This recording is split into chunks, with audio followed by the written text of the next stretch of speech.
You gotta watch this. Prove it to me that Jesus existed. Prove to me that these precepts Sure, are no correct. problem. I'll prove to you Jesus if you first of all prove to me Napoleon. I'll prove to you Jesus if you first prove to me George Washington. I'll prove to you Jesus if you first No, prove to I me said no. George Washington Carver. Don't prove the person's existence. I'm saying prove the ideas that the person talks about. Prove to me what there's a heaven that's up there. Prove to me that there's, that your God truly exists. Prove to me that these precepts of the Bible are truly true revelation. Prove to me that these things are actually there. I'm an empiricist. Prove to me that they're there. All right, I'll do that. If first of all you prove to me that your taste buds are telling you the truth when they tell you you're drinking sour milk. Secondary rational, some things you can't prove, so then you fall upon Some faith. things you can't prove. Sir, I'm sorry, I haven't communicated clearly. Sir, you can't prove a thing. To prove means to show it cannot be another way. You cannot prove a thing in life. You as a thinking human being don't base your life on proof. You base your life on evidence. What does the evidence point to? And you follow the evidence. To prove means to show. It cannot be another way. What can you prove in life? Prove to me we're having this conversation right now.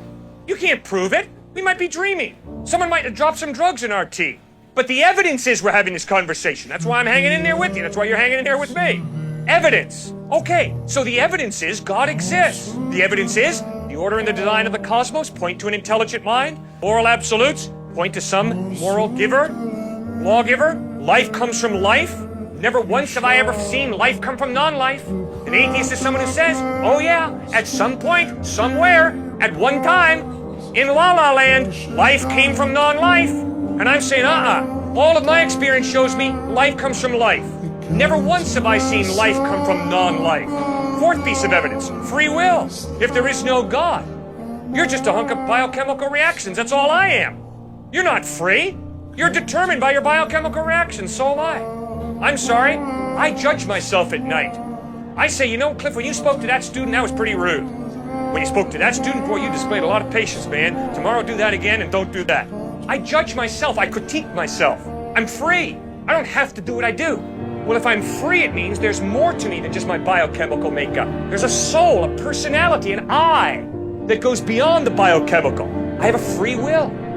Well, the free will can only exist if there's some type of God who creates me biochemically, but also gives me a will that's not totally dependent upon my biochemical reactions. That's why I believe God exists. Now, why do I believe Jesus is reliable? Because the historical evidence of the way he lived, what he taught, how he died, how he rose from the dead, points to his credibility. If you live like Jesus lived, if you teach what he taught, if you died the way he died, loving and forgiving your enemies, and if 3 days later you rise from the dead, sir, I will listen very closely to every